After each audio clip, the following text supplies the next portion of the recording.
اگر رہی بات عربی عبارت پڑھنے کی تو یہ میرے ہاتھ میں ہے، آپ اس پہ اعراب لگا دیں، میں آپ کی عبارت پڑھ دوں گا. یہ چھوٹا سا جملہ ہے، بس اس پہ آپ اعراب لگا دیں. ہے اجازت؟ آپ بار بار مطالبہ کر رہے تھے نا کہ کتاب لے جاؤ پڑھو.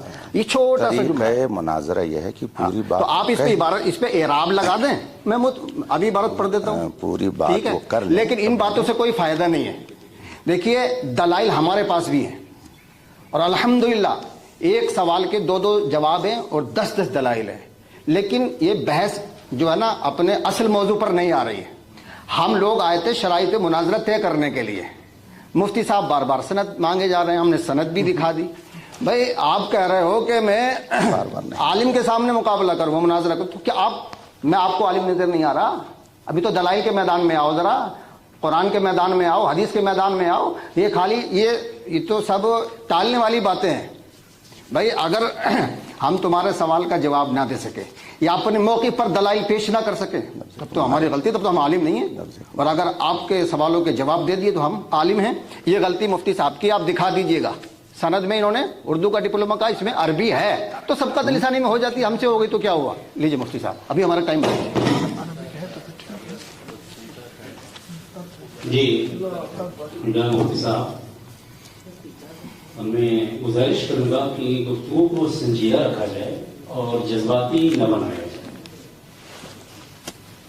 اس لیے کہ جذبات میں گفتگو کرو دوسری طرف ہو جاتا ہے اور جو مقصود ہوتا ہے وہ کسی کچھ رہ جاتا ہے. تو مفتی صاحب سے میری گزارش ہے کہ جذبات کو برطرف رکھو. اور جو سند کے تعلق سے فرمایا صحیح الاسناد کے بجائے جو اسناد کہہ دیا تو ایک رسول اللہ کو جھوٹ ماننا، یہ کیا نام ہے صحیح الاسناد یا اسناد کہنے میں آقا صلی اللہ علیہ وآلہ وسلم کی طرف غلط چیز کی نسبت نہیں کی گئی ہے. رہی بات کیا مفتی صاحب جو یہاں پر سند کا ذکر ہے وہ سند کا کیا مطلب ہے؟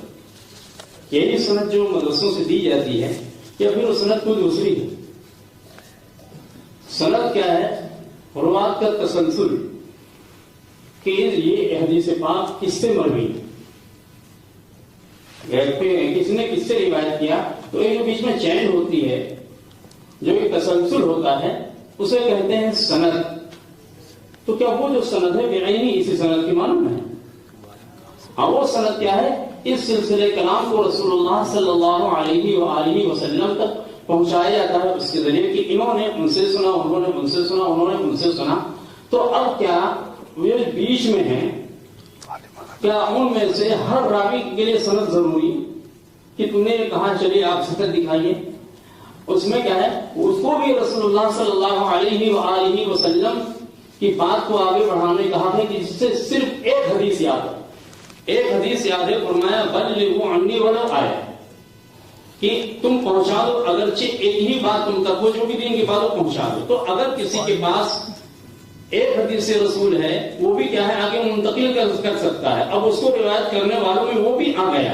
تو گزرے کہ ہر راوی سے سند طلب کی جائے کہ جب آپ سند پیش کرو گے تب ہم آپ کی اس بات کو مانیں گے. ہاں، عدالت یہ چیز ضروری ہے وہاں، لیکن اس طریقے کی سند دکھانا نہیں ضروری ہے. اور ابھی میں نے عرض کیا تھا کہ مناظر رشیدیہ یہ 400 برس پرانا، اس سے پہلے کیا نام ہے اس طریقے کی سندوں کا نہیں مطالبہ ہوتا تھا. ٹھیک ہے، مفتی صاحب کہنا ہے ہم اس لیے مانگتے ہیں تاکہ ہمیں کہ علم میں ہم پلہ ہونے کا یقین ہو جائے. تو بالکل من کل الوجوہ جو ہے علم کے میں ہم پلہ تو کوئی ہو ہی نہیں سکتا ہے.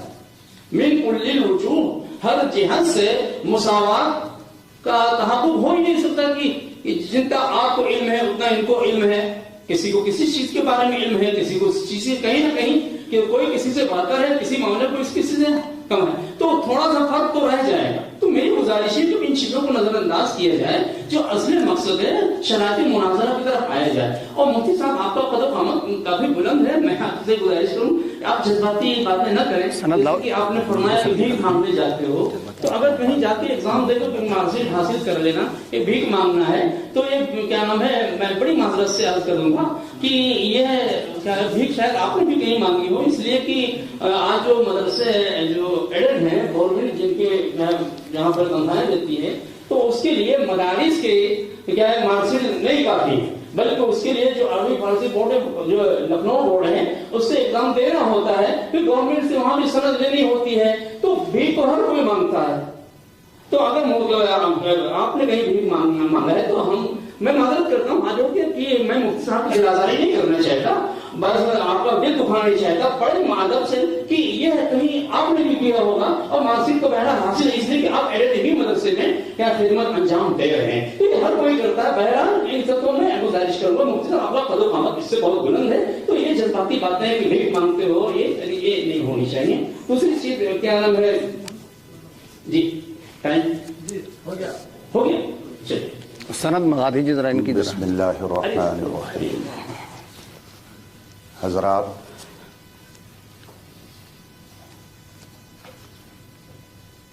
میں شروع سے بہت ہی مہذب لفظ استعمال کرتا آ رہا ہوں، چونکہ میں منصب مناظر سمجھ رہا ہوں. میں نے اپنی گفتگو میں ایک بار بھی اپنے مخاطب کو تم اور تو کہہ کر کے اب تک نہیں بلایا ہے. کل اناء یترشح بما فیہ، ہر گھڑے سے وہی ٹپکتا ہے جو گھڑے میں ہوتا ہے. ہمارے بزرگوں نے ہمیں مہذب گفتگو کا سلیقہ عطا کیا ہے اور اپنے مخاطب کو اس کے درجے کے اعتبار سے گفتگو کرنے کا سلیقہ سکھایا ہے. بالخصوص میدان مناظرہ میں تو ایسا لفظ استعمال کرنا یہ خود علم کی ایک طرح سے توہین ہے. میں نے بھیک مانگنے کا لفظ اگر کسی اور کے لیے استعمال کیا تو آپ کو یاد ہونا چاہیے خود میں نے اسے پہلے اپنے لیے بھی استعمال کیا کہ فرق یہ ہے آپ نے کسی یونیورسٹی میں مانگی اور میں نے دارالعلوم سے علم دین مصطفیٰ کے لیے بھیک مانگی. تو یہ تو میں پہلے ہی اپنے لیے اعتراف کر چکا ہوں، اس لیے کہ میں رسول پاک صلی اللہ علیہ وآلہ وصحبہ وسلم کی حدیث مبارک اور قرآن کریم کے فرمان پر یقین کامل رکھتا ہوں. قرآن کریم فرماتا فاسألوا اہل الذکر ان کنتم لا تعلمون، اگر نہیں علم ہے تو علم والوں سے پوچھو، ان سے جا کر کے علم کی بھیک مانگو، اس میں کوئی عیب کی بات نہیں ہے. رسول پاک فرماتے ہیں انما شفاء العی السؤال، جہالت ایک مرض ہے اور اس کا علاج علم کی بھیک مانگ لینا ہے. سوال کا معنی ہی ہوتا مانگ لینا. تو اس میں نے آپ کی یا کسی کی دل آزاری نہیں کی ہے، وہ تو میں خود اپنے لیے بھی تسلیم کرتا ہوں. رہی بات الفاظ کی غلطی کی، عربی اور عربک آپ کسی بھی ادیب سے جا کر کے پوچھئے تو وہ آپ کو بتائے گا کہ اردو زبان میں عربک نہیں عربی بولا جاتا ہے. انگلش زبان کے استعمال کا طریقہ الگ ہے. عربک بھی صحیح ہے اور عربی بھی صحیح ہے، جبکہ حضرت مصباحی صاحب نے فرمایا کہ اگر انہوں نے غلطی کر دی تو نظر انداز کر دیجئے.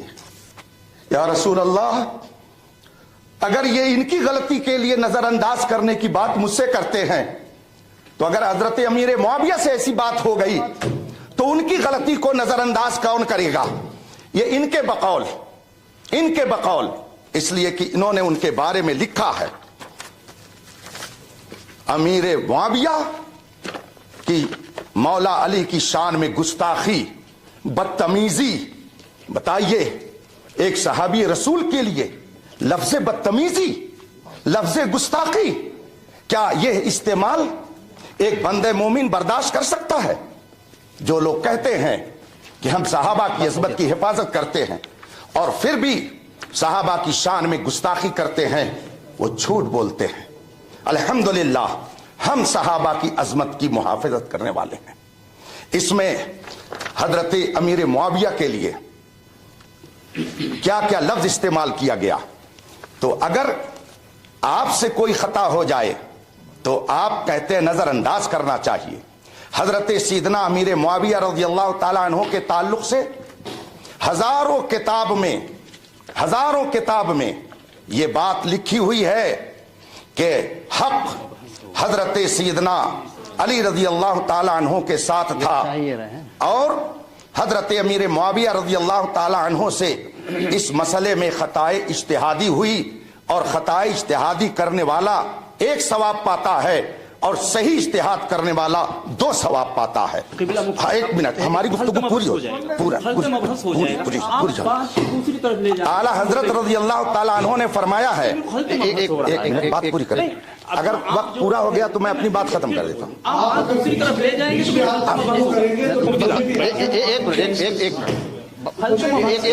میری بات پوری ہو گئی؟ مفتی صاحب بہت مغالطہ دیتے ہیں، چونکہ عالم ہیں، ہم کو پتا ہے مفتی صاحب بلا مغالطہ دیتے ہیں، لیکن مفتی صاحب اگر میری بات ختم ہو کتنے منٹ ہو رہے ہیں؟ نہیں، میں ایک بات عرض کر رہا ہوں، میں تو جذبات میں آ کر کے کوئی گفتگو نہیں کرتا اپنے معاملے میں۔ رہی بات، سن لیں آپ میری بات سن لیں کہ وقت بہت تیزی سے گزر رہا ہے۔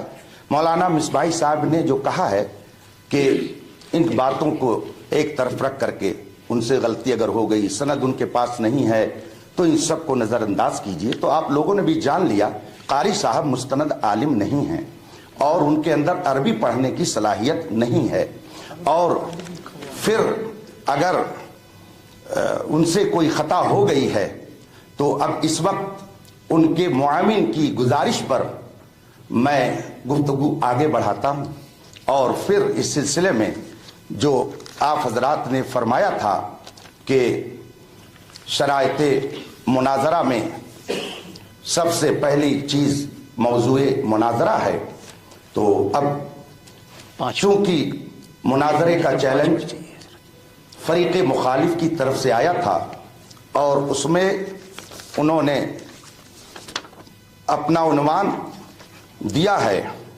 علامات منافقت والد یزید معاویہ بن ابی سفیان، یہ ہے موضوع مناظرہ۔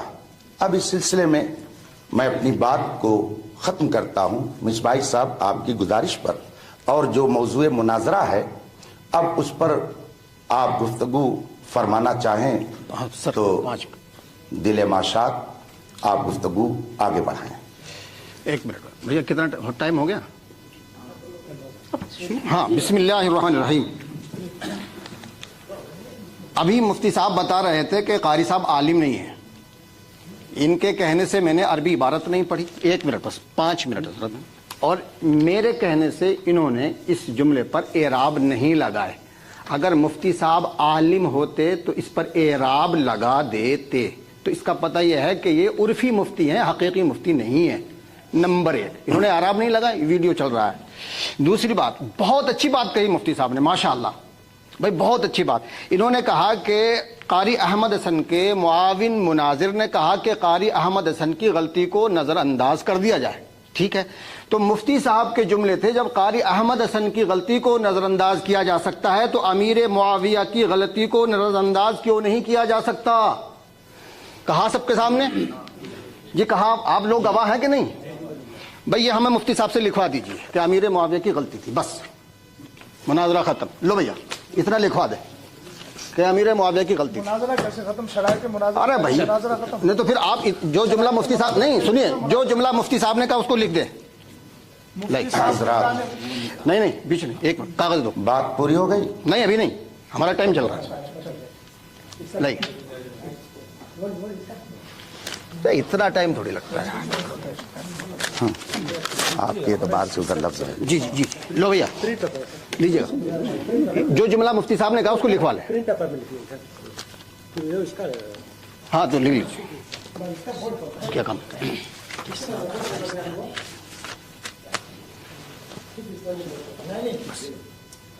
بس یہ مناظر کا پوائنٹ. ہاں لکھوائیے لکھوائیے.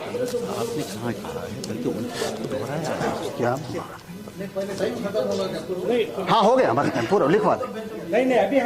ابھی ہمارا ٹائم نہیں اب ہم اپنے ٹائم میں لکھوا لیں گے. ہم اپنے ٹائم میں لکھوا رہے ہیں. نہیں ہم اپنا ٹائم دے رہے ہیں. دیکھ میری بات سنیے. ٹھیک ہے میں اپنا ٹائم مفتی صاحب کو دیتا ہوں. چلو بسم اللہ الرحمن الرحیم. حضرات ہاں ہم بھیجیں گے نہیں اس کو.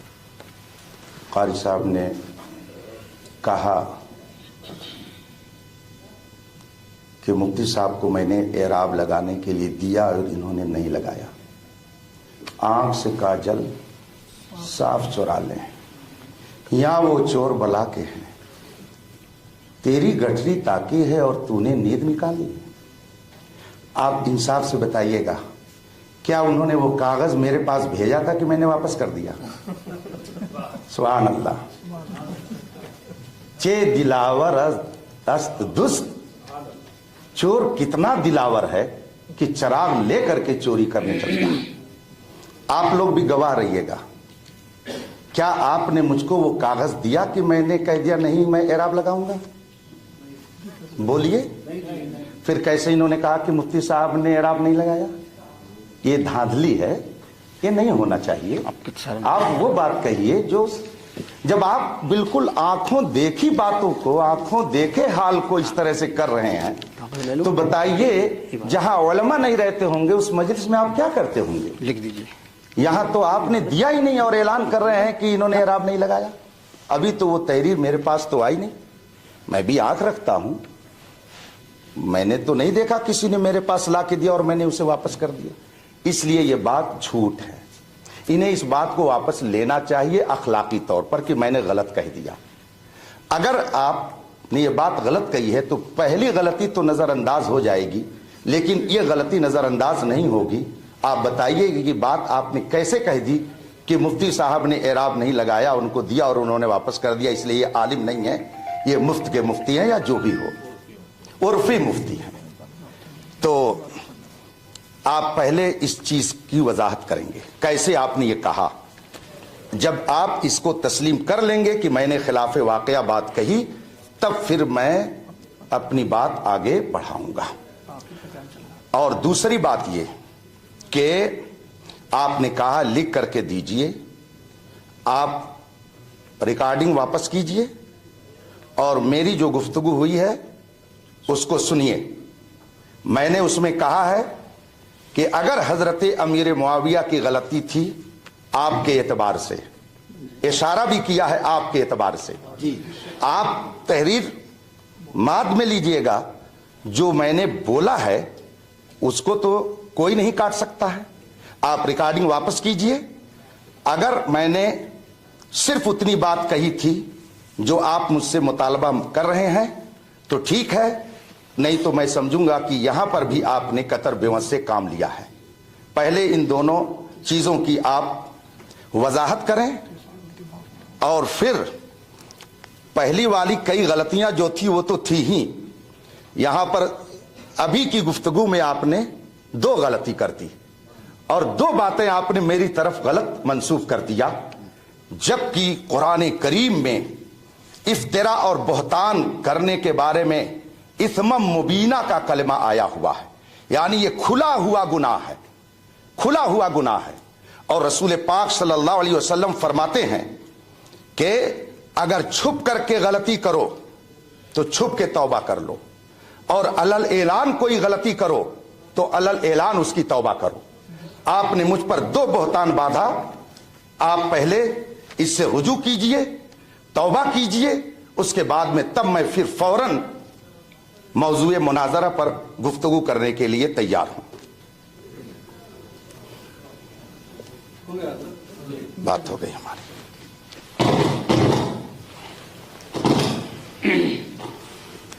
ایک منٹ. اس وقت خطا اور توبہ کے سلسلے میں اگر اصل موجود ہے تو اس کی وکالت معتبر نہیں. ارے لاؤ یار حضرت.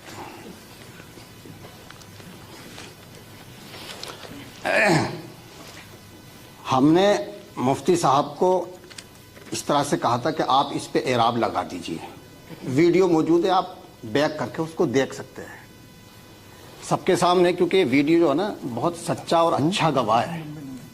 تو انہوں نے قبول نہیں کیا. بولے کہا تھا کہ نہیں, میں نے کہا تھا آپ اس پر, سب لوگ گواہ ہیں, کیمرہ بھی گواہ ہے. تو مفتی صاحب نے اس کو قبول نہیں کیا, لہٰذا میں اب بھیج رہا ہوں. لو بھیا دیا ہو.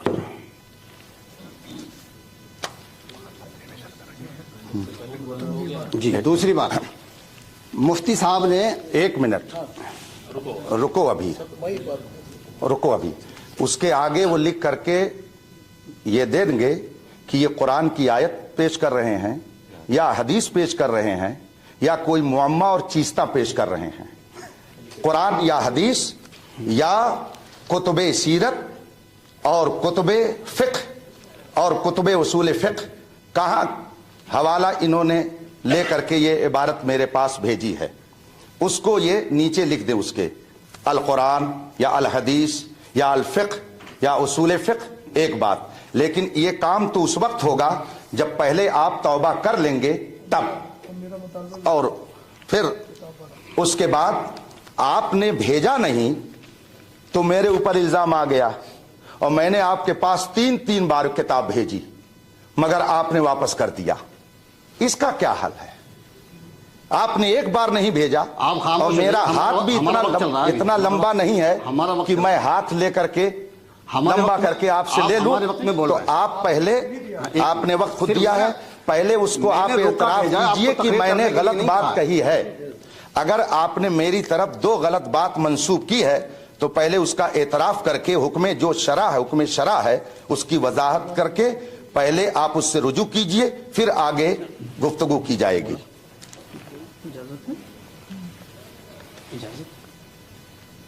ہاں اجازت تو ہے, پوچھیں گے. یہ مان لیں کہ جب گفتگو کوئی ایک اپنی پوری کر کے خاموش ہو جائے تو وہ آٹومیٹک اجازت ہو ہی جاتی ہے سامنے والے کو. اچھا, کیونکہ میں آپ کا معاون ہوں تو ویسے مجھے متکلم آپ ہیں, تو اس وجہ سے میں نے اجازت مانگی. کیا اچا ادھر سے مانگ رہے ہیں؟ جی اچھا, ہم تو سمجھے یہ مطلب ٹائم آپ کا ہے. یہ قبلہ مفتی صاحب سے میں یہ عرض کروں گا کہ جس طریقے سے آپ بہتان کا الزام لگا رہے ہیں قاری صاحب, آپ بھی یہ بہتان لگا چکے ہیں قبلہ مفتی صاحب کہ قاری صاحب نے صحیح الاسناد کہا ہے, اسناد نہیں کہا. یہ غلط پڑھ کر کے نبی کریم صلی اللہ علیہ وآلہ وسلم کی طرف جھوٹ منسوب کیا ہے. کیا واقعی یہ اسناد کے بجائے اسناد پڑھ دینے سے آقا صلی اللہ علیہ وآلہ وسلم کی طرف غلط, جی آپ بول لیجیے, کیا ہے یہ غلط بات منسوب کرنا کہلائے گا؟ یہ کیا ہے, اگر وہ حدیث کے سوا کچھ اور کسی اور کا کلام پڑھ کر کے پھر کہتے صحیح الاسناد, تو غلط بات کو رسول اللہ صلی اللہ علیہ وآلہ وسلم کی طرف منسوب کرنا ہوتا. وہ حدیث صحیح ہے, حدیث پڑھنے میں کوئی غلطی نہیں ہوئی ہے, سند کا ذکر کرنے میں اسناد کے بجائے اسناد ہو گیا ہے. اتنی بات کی بنا پر قبلہ مفتی صاحب نے, آپ نے بھی بہتان اپنی قسم لگایا, اور بہت بڑا بہتان. کیا رسول اللہ صلی اللہ علیہ وآلہ وسلم پر جھوٹ باندھنے کا کیا بہتان لگایا ہے؟ تو اس سے پہلے آپ خود توبہ کریں, رجوع کریں, پھر ہم قاری صاحب سے مطالبہ کریں گے کہ وہ بھی رجوع کریں, جبکہ قاری صاحب کی کوئی اتنی بڑی غلطی نہیں ہے. دوسری چیز یہ ہے کہ سند کے معنی میں آپ نے غیر مغالطہ دینے کی کوشش کیا قبلہ مفتی صاحب, اس لیے کہ اس سند کو لا کر یہاں فٹ کر رہے ہیں. میں نے یہ عرض کیا تھا کہ سند میں جتنے بھی روات ہیں, ہر راوی کی سند کو طلب کیا جاتا ہے, نہیں طلب کیا جاتا ہے. اگر کوئی راوی ایک حدیث رکھتا ہے اور وہ صحیح حدیث ہے, اس کے پاس اس کو بھی آگے بڑھانے کی اجازت ہے. اب اس کے نہیں جا کر کے سند لے کے آئے, پھر کیا ہے حدیث کو آگے بڑھائے, تو کیا ہے وہ سند اور ہے، اس سند کو کے ذریعے آپ نے اپنے اس دعوے پر استدلال یہ کیا ہے، استدلال فاسد ہے، اور یہاں آپ نے مغالطہ دینے کی کوشش کیا ہے مفتی صاحب. یہ بھی کیا ہے آپ کی شخصیت کے منافقت سے یہ چیز زیب نہیں دیتی ہے آپ کو کہ آپ کوئی ایسا مغالطہ دیں